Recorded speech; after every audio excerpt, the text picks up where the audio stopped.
What's going on, everybody? C4 here. Welcome back to the channel. A little bit later of an upload because for whatever reason the NFL decided to dump the regular scheduled combine where you get to watch during the morning, dump it right on its head and put it in prime time for everyone that's going to school and working, which makes it a little bit more accessible and watchable. So I'm going to help you try to make sense of day one of the NFL combine, give you my winners, my losers, as we went through the tight ends, quarterbacks, and wide receivers. Now I am recording this before the second group of quarterbacks and wide receivers went, so I'm still, obviously I'll pause it and finish the video a little bit later because we don't know just how scary Henry Ruggs was, but even though I've seen some of the verticals and stuff like that, and him and Jalen Reagor are going off for that group too. But, I want to try to help you make sense. Tell you the guys that really did help their stock, guys that really lost their stock a little bit, trending more in the downward direction. But ultimately, it's all a part. You always hear people talk about the combine. It's part of the process. Like, I can't really properly weigh it. I'm not a scout or anything like that. I'd say, like, honestly, probably 65% of a person's grade is probably film. I could say like another 10% is like a combination of like the Senior Bowl and off-season bowl games. Another 10% is the combine. The rest would be like team interviews. If not, some variation of that. It's still heavily weighed on what you did during your college career. But guys can make money. Guys can absolutely make money at the NFL combine. Shave a round or two off, and all I want to say is it's very rare that a guy that goes out of the combine can squeak himself in the first round. You know what I'm saying? Like, guys that aren't in that bubble for potential first round picks. Like, there's probably 10% of guys that are like the combine freaks that weren't considered first round picks that can get up into that first round just because of what they did at the combine. So it's not drastically important, but it's always important to give you a more clear picture about some players. So we'll start at the tight end. Speaking of, because there's a big tight end that I have liked. He's fluctuated in my rankings. He's gone from my number one tight end down to number 3 to like in the top 5 to, I felt comfortable having him between that 3 to 5 range based upon the year he had last year. And that's Albert O. Probably going to put Okwuegbunam from Missouri. Looked really good when he had a great quarterback throwing the ball in Drew Lock.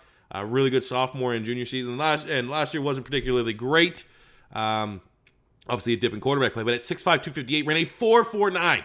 That was the most shocking time of the day, because his tape does not show that. You look at his tape, all my positives for him were like, all right, red zone. He's a big monster in the red zone, inconsistent hands, athlete, question mark. And he comes up with a 4.49. Now, that's good. That helps him make money. It helps him stand out in a tight end class that doesn't really have a first-round caliber tight end.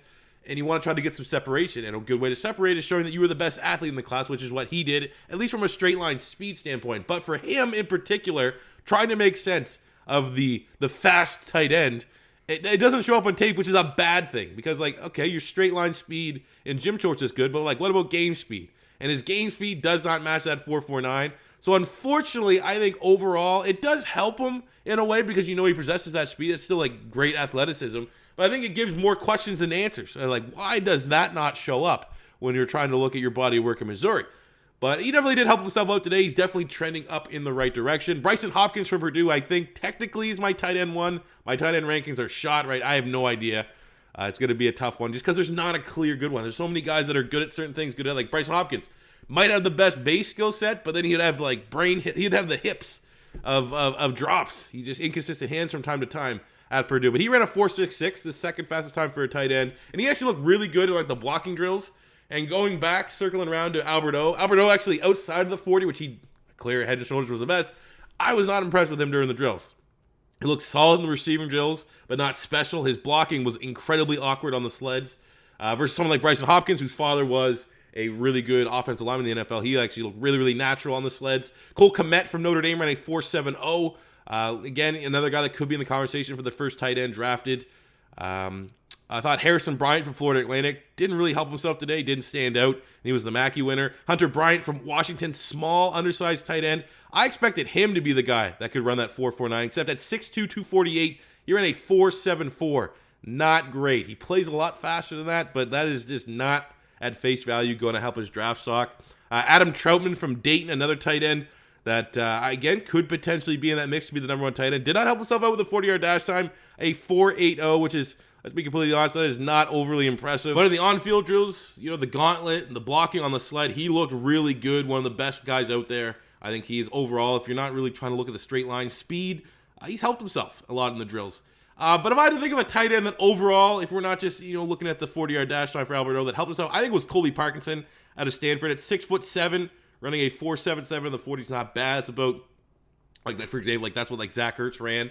6'7", 250. But he actually looked pretty impressive in the receiving drills. He looked impressive in the blocking drills, relative to the other guys, because obviously a lot of the other players are converted wide receivers, moving to tight end. He's more of a natural tight end. But I think he definitely did help his draft stock out here today.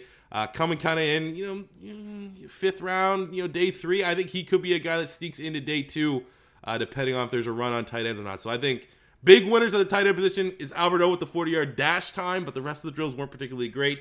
I think Bryson Hopkins might have solidified himself at the top tight end. And I think guys like Colby Parkinson and Josiah DeGuara from Cincinnati, who might be more of an H-back, fullback, do-it-all, jack-of-all trade on offense, he also helped himself out. 4.72. The bench was solid. The explosive in the on-the-field catching drills looked pretty good.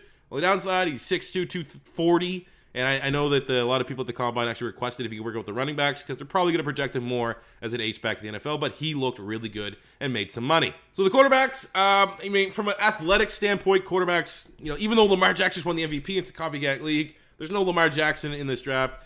Jalen Hurts, 4.59, Justin Herbert, 4.68. Those are kind of the more notables. But from an athletic standpoint, it's not looking... Quarterbacks, if you're going to make money, you're going to look good, you're going to stand out. It's going to be during the throwing drills. And I'm only through the first group right now, and it's more so like who's standing out. Justin Herbert's looked solid. I thought Kelly Bryant looked I was expecting more from him. Jalen Hurts has been average. Jacob Eason, the deep ball was good. Everything else, average. Jake Fromm has looked solid, if not average. I think the big winner so far, again, as I'm recording this, group 1 of the quarterbacks and wide receivers are still going. I think Anthony Gordon from Washington State has actually looked very smooth in these drills. Really good touch. Quick release. It looks good. He didn't overthrow anybody. Understanding of the drill. Not trying to just, I'm going to throw the ball 80 yards. Look at me. Kind of like Jacob Eason. I think Anthony Gordon, if so far for this first group of quarterbacks, he's helped himself out a lot. For the first group of wide receivers, like I said, we'll be back in probably 2-3 minutes to talk about the rugs and all these other 40-yard dash times. The good and the bad. There was no real ugly. I guess Quintus Cephas, who I have a little Anquan Bolden comp. He ran a 4.73, which is the slowest time for the 40s. But when he was in the wide receiver drills, he looked as good as any other one. So that's, kind of trades out just a little bit there. But the positives, my boy Tyreek Hill from Florida, 4.60 in the 40. I think from an athletic standpoint, production standpoint, doesn't really have it at Florida. Had that big play against Tennessee. But I think he's going to be, from an athletic profile, very interesting late day 3 pick. This giant John Hightower from Boise State ran a 4.43 at 6'1". He's a guy that, just from this, interested from the athletic profile. Going to want to look at a little bit more tape. Antonio Gibson from Memphis at 230 pounds. He's kind of a running back, wide receiver hybrid. Ran a 4.39. So we like Memphis players. Tony Pollard, for more so in bad sense and not that he's on the Dallas Cowboys. Big fan of him on the channel. Devin Duvernay, who had that track speed, ran a 4.39. I think he's going to be the best of that second tier of speedster wide receivers. I think he's probably going to be an early day 3 pick. Braden Ayuk, another guy that had some first round buzz that I never quite bought. Ended up running a 4.50 flat, a 40-inch vertical, which is not bad. But I never got this first round buzz. There's a couple of mocks, a couple guys that talk about the draft that had him really, really high up on the draft board. I didn't quite see it. He didn't look particularly, he didn't stand out during the other drills. I knew he was a crazy wingspan, which helps him out just a little bit. But I think more so he's going to be a 3rd round pick. But money that was made, we have my Canadian brethren. I love seeing this in Chase Claypool, 6'4", 230. Running a 4.42, had a 40.5-inch vertical. Notre Dame was just producing freaky athletic. Miles Boykin last year tore the combine up, even crazier than what DK Metcalf went up, and then he went to the Ravens. I don't really particularly know what he did. But Chase Claypool, he represents Canada to the fullest, unlike N'Keal Harry, just kind of doesn't represent with the city. For me, because there's not a lot of Canadians in the NFL, I'm a huge fan of Chase Claypool. Whether he plays wide receiver or tight end, he absolutely made some money today. I think he is going to be a day 2 pick for sure. And the big one, as an Eagle fan, we're watching wide receivers because we need speed. We need wide receivers. Justin Jefferson from LSU. We know the production. We know he's Joe Burrow's, arguably his favorite target along with Jamar Chase.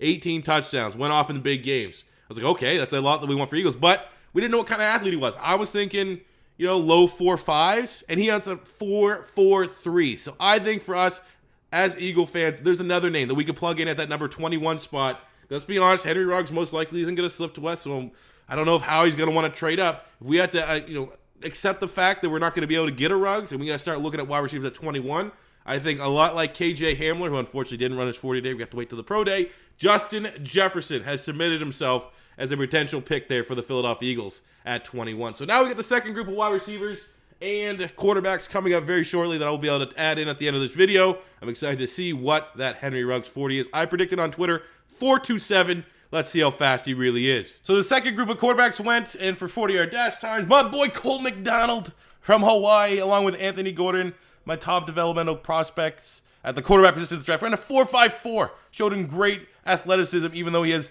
maybe the weirdest throwing mechanics in the draft at the quarterback position. But hey, if you need a quarterback late and you got some QB gurus on your team, look at Cole Mcdonald from Hawaii, the Flying Hawaiian. And we're through some of the big wide receivers in Group 2. 4.46 for Jerry Jeudy, which is expected. We had a 4.51 for CeeDee Lamb, and he stumbled just a little bit. I actually thought he was going to run 4.52, so he actually still ran a little bit bad. But so far, I had to stop and just come in. My boy Denzel Mims. I've been hyping Denzel Mims for like 2 years now. 4.40 flat. Hope you're watching, Philadelphia Eagles. Denzel Mims. My dude, he's one of my favorite players in college, one of my favorite players in this draft. Probably top 10 of my favorite players draft. And 4.40, he made money, man. He might not even be there for Philly in the third round.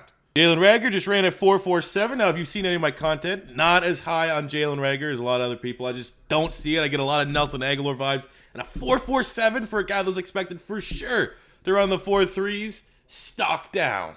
The first run is in for Henry Ruggs. I said 4.27. It's a 4.28. That is still good enough for me as an Eagle fan. Yes, sir. Yes, sir. We still got a couple of speedsters left. Laviska Shenault, Jeff Thomas, some fast guys. Shenault's actually going right now. That's live comedy. Got burned down because I don't like him. I don't like him either. And Shenault finishes with a 4.59. Please stop mocking him to the Eagles. Thank you. Getting back to the second runs, Donovan Peoples-Jones had like a 4.56 on his first run, a 4.48 on his second after a 44.5-inch vertical. Jumping out the gym. He's getting some improved stock after, it's tough to judge Michigan wide receiver. They're like Georgia wide receivers. Not a great offense. And Donovan Peoples-Jones looks like a nice little project. Tremendous athletic profile. And Jalen Reagor, second time, 4.50. Again, like Shenault. Please, for the love of God, stop mocking him to the Philadelphia Eagles. Not fast enough. And to finish it up, essentially, Ruggs, 4.31. So we already know pretty much he's going to go to the pro day and probably break the record as pro day because pro days are hand time. They'll make sure they're shooting like friggin' fans behind him, downwind. They get everything to assist him. But either way, he's freaky fast. I feel like if he would have broke John Ross's 40-yard dash, his drafts, he might be overdrafted slightly, which would obviously push him out of the Eagles pick. But again, still probably a top 15 player in this draft. But we saw a lot of other speed. So we're going to finish up with the wide receiver group. I got to go to bed. I'm a dad, so I'm not going to be able to grade the second group of wide receivers during the on-field drills. But as it stands right now, stock up for wide receivers.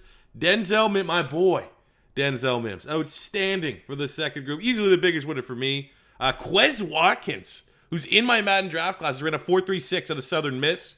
Obviously, that helps him a lot. I thought that we got some pretty good speed from Jerry Jeudy as well. CeeDee Lamb is what it is. So the big winners overall from the wide receivers, Justin Jefferson, Chase Claypool, and my boy, Denzel Mims. Man, Denzel Mims might have played himself into the first round somehow. And that's not shocking to me.